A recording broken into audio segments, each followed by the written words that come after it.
Shri Swami Samarth friends, हर महीने आने वाली शुक्ल पक्ष की और कृष्ण पक्ष की एकादशी हम सब लोग करते हैं और उसका संकल्प भी लेते हैं।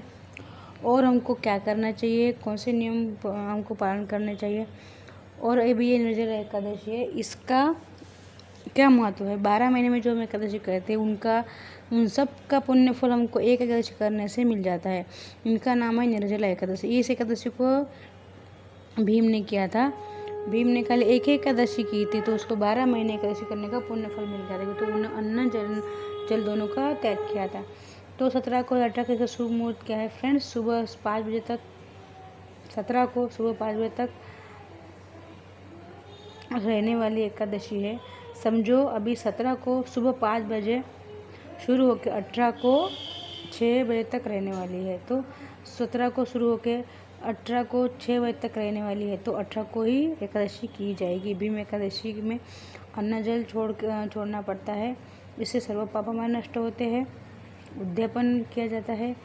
उद्यापन करने के बाद भी हम एक एकादशी अवश्य कर सकते हैं, इससे 12 महीने की एकादशी का पुण्य का फल प्राप्त होता है। तो फ्रेंड्स, आप सबका स्वागत है श्री स्वामी से यूट्यूब चैनल पे।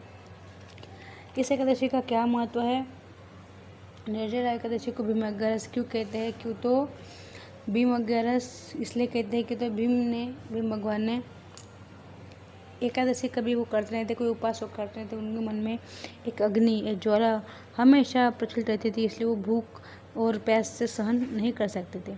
तो एक दिन महात्मा ने उनको कहा कि आपको 12 महीने एकादशी का पुण्य फल प्राप्त करना है तो आप एक एकादशी कीजिए, निर्जला एकादशी, इससे आपको 12 महीने एकादशी का पुण्य प्राप्त होगा।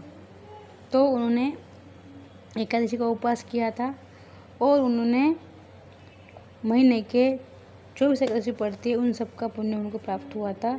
तो एक एकादशी का व्रत उन्होंने रखा था, तो ये हमारे लिए नहीं, उनके लिए था। हमको सभी एकादशी करनी चाहिए, वो तो देवता है और हम इंसान हैं, ठीक है।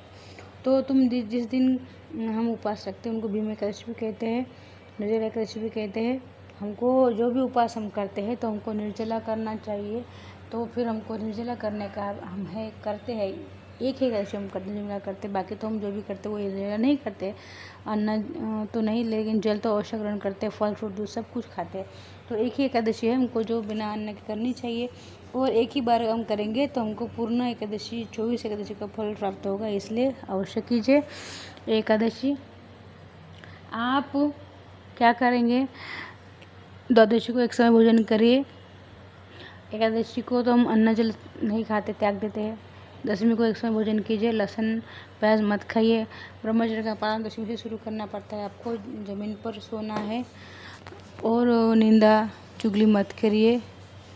उसके पश्चात पराया अन्न ना खाइए, ब्रह्मचर्य का पालन कीजिए। ये छोटे छोटे बेसिक नियम है, आप सबको पता है, मैं हर बार आपको बताती हूँ फ्रेंड्स। और ये सब बातों का ध्यान रखिए। निर्जला का मतलब ही होता है कि जल न पीना, बिना जल के रहना, ठीक है। अब तो आप सबको पता है, आप सब करते होंगे, अवश्य कीजिए। इसके हमारे करने से कौन से ऐसे पाप है जो नष्ट होते हैं, ये आपको अवश्य मैं जानकारी बताऊंगी। क्यों तो इस दिन क्या हुआ था, तो भीम भैया ने एकादशी की थी। भीम भैया ने एकादशी की थी तो उन्होंने जल अन्न को त्याग किया था, तो उनको एकादशी एक ही करनी थी, तो उनको 12 एकादशी करने का पुण्य फल प्राप्त हुआ था। लेकिन हम तो हर महीने में 2 एकादशी पढ़ते हैं, उनका पुण्य हमको मिलता है, क्यों तो हमने पाप भी ज़्यादा किए, तो हमको 2 करनी चाहिए। और ये एक मात्रा है एकादशी है जो हमको निर्जला करनी चाहिए, तो फिर अवश्य कीजिए। इसका नेक्स्ट वीडियो में मैं आपको इसकी महत्व और इसके पारना का समय बताऊंगी। तब तक के लिए फ्रेंड्स, श्री स्वामी समर्थ। आपको जानकारी पसंद आए तो चैनल को सब्सक्राइब कीजिए और शेयर कीजिए। श्री स्वामी समर्थ।